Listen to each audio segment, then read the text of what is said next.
Jay Shaw on the track, man. Hey, it's Arrow, inside the rBeatz radio studio at rBeatz.com. Unplugged and totally uncut with Jay Shaw. What's up, man? Hey, listen. How you feel? I'm feeling good. What about you? Hey, I'm alive and well, and my kids are good and everything, so that means everything for me right now. Listen to that fantastic speaking voice. Where'd you get that from? From your mom? From your grandfather? Where'd that come from? I don't know. I'm lost for words. Maybe it started with this generation with myself. But I know I had to get it somewhere down the line. you know, I guess as a rapper, you're going to have to know how to put rhythm and pace in that thing, aren't you? Yeah, you're right. You're right. I love the vibe, man. I just love the energy, man. How you feeling over there? I'm feeling fantastic as always, man. It's about reaching out there and touching listeners and getting them to understand that there's new music and new artists every day, and you're part of that generation, mister. Thank you, man. I'm going to continue to, as long as it's, up to me, I'm going to continue to try to do my part. I'm going to do. I got to tell you, I'm inspired by the way that you use social media to really push yourself forward. You have mastered videos and everything else to go with it.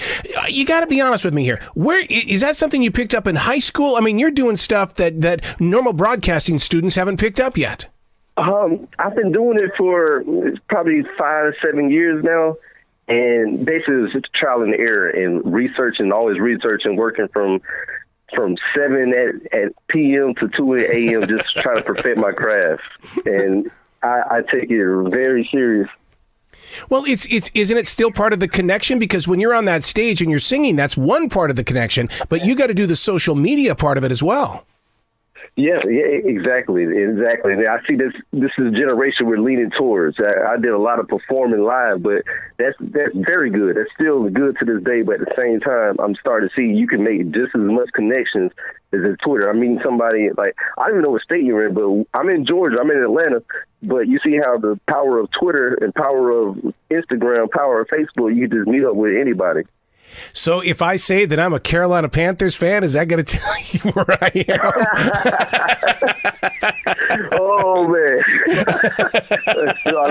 Look, you won't be mad at you, Falcons fan, right? You Falcons fans give us more nightmares just up the highway from you. I hate watching Sundays and getting me heart attacks every weekend, I swear.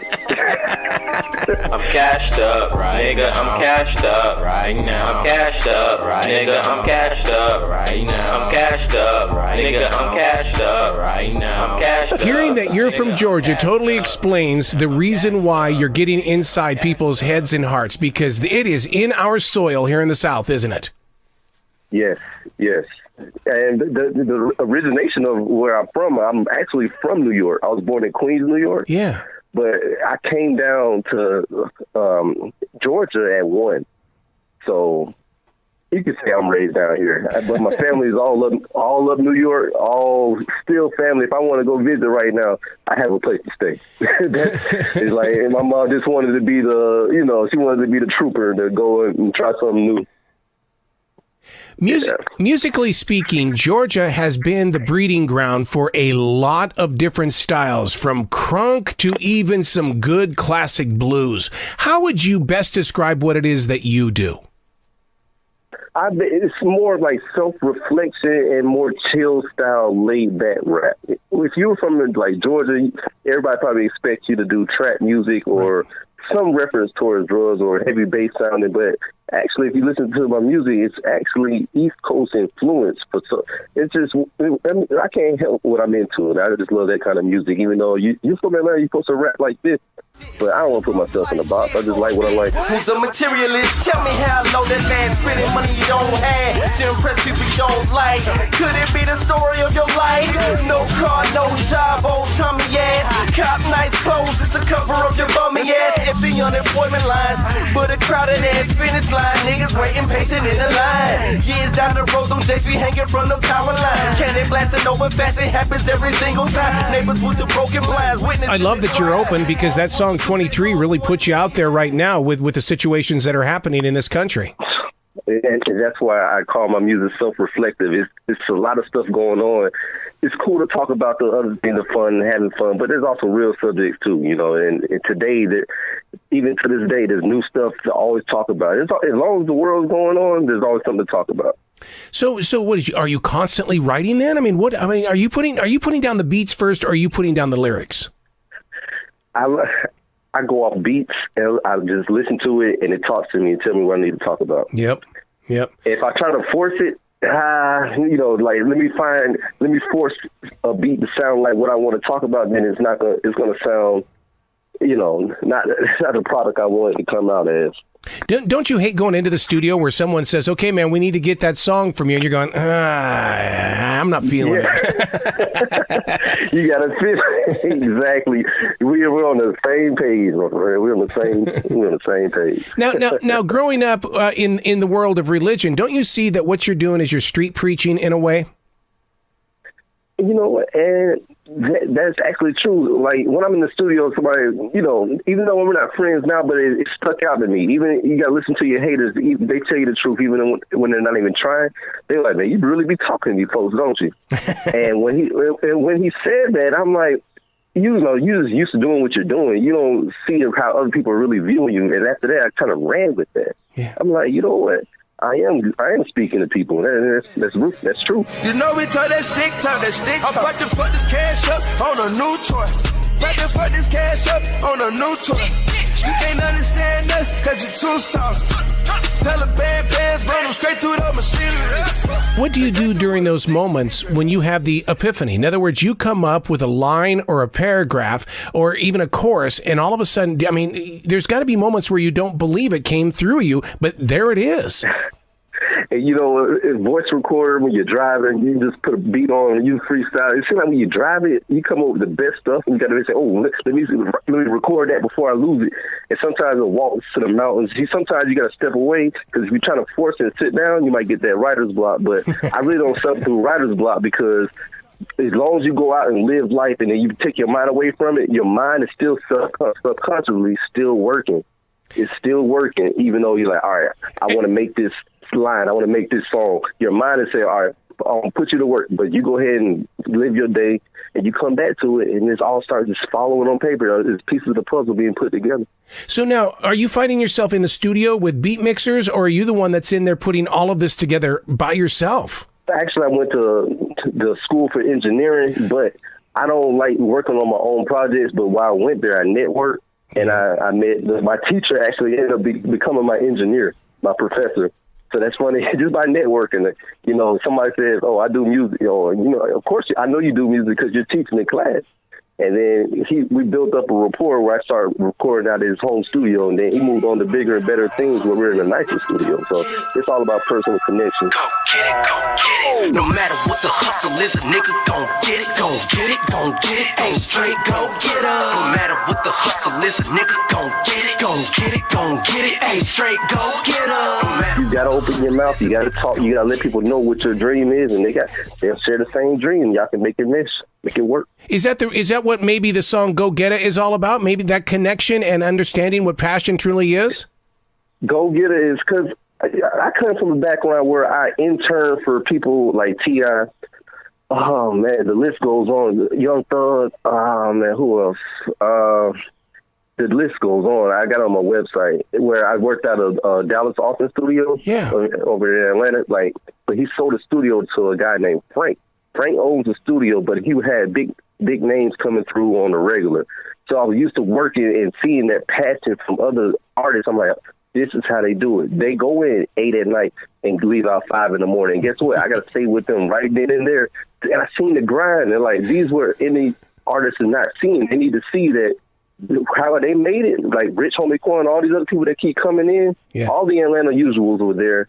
And I seen like, okay, their work ethic is like this. They gonna stay till 7 in the morning, 5 in the morning. They came in 6 in the afternoon the day before. I'm like, they putting in work. and guess what? I'm right there too. I can't leave. I got to be the last one in the studio.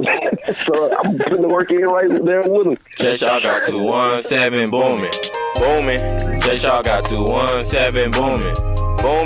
Just y'all got 217 booming. Wouldn't you have loved to have been a fly on the wall during Tupac's sessions? Because didn't they put in the same kind of hard work and dedication? Yeah, it's crazy how the question is about the hard work and dedication. Yeah. It amazes me. People just think they see him in a mall or something like, oh, they got it easy, or that, no, these people are really putting in work. Along with myself, but it took that humbling experience to work in that situation to be like, okay, this is how it goes on.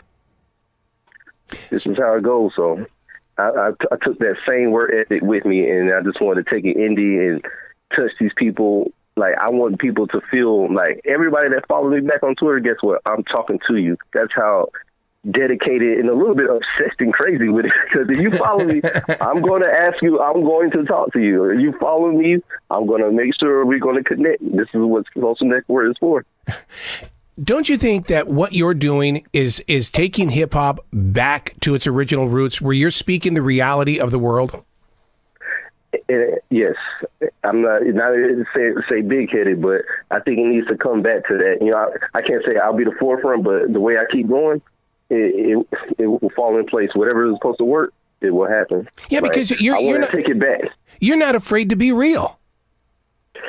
And no. Why not? You know, it's like I reached a certain age where I can't always say, oh, I was trying to make music to sound like everybody else. Like, I think every artist has, you know, they go through that ugly duckling phase where I want to sound like this, I want to sound like that person, because that's what everybody's liking. But then I'm like, the people that will like you will gravitate towards you, and that's your fan base. That's who you cater to. You can't, if you try to please everybody, you please nobody. I was gon' ball. Hey, know me? Man, fuck all of y'all. Hey, I had a dream. I was gon' ball. Hey, know me? Man, fuck all of y'all. Hey. Man, I could talk to you all day about that fan base, because it's an art form, it's also a game, and it's like watching the Super Bowl every day by getting out there and trying to figure out where those people are.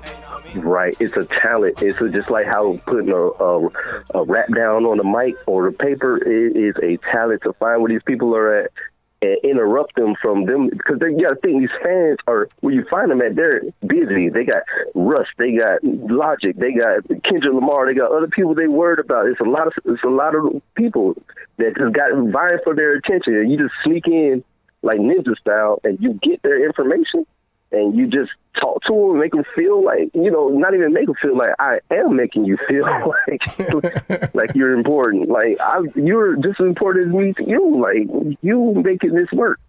And that's what it's all about. You sharing it like that kind of says to me that inside your creative space that maybe you are an artist of spoken word.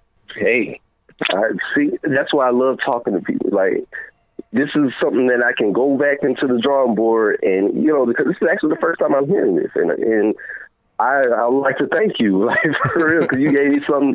So, okay, let's add this into the marketing plan. Like, I love that. So if disco comes back in, I'll say that Jay Shaw is a disco star too. Then, all right. Yeah.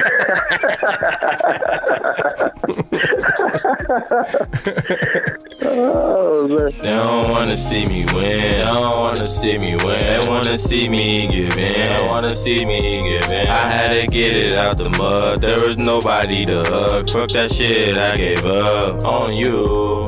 They don't wanna see me win. They don't wanna see me win. They wanna see me give in. They wanna see me give in. I had to get it out the mud. There was nobody to hug. Fuck that shit, I gave up on you. What is the best way for somebody to follow you? I mean, you and I hooked up on Twitter, but what are other areas where people can follow you? I have jshawofficial.com. That's my official website if you're trying to get merchandise, if you're trying to hear music, if you're trying to do anything with Jay Shaw, that's my hub. I have jshawmusic.com, which is my landing page.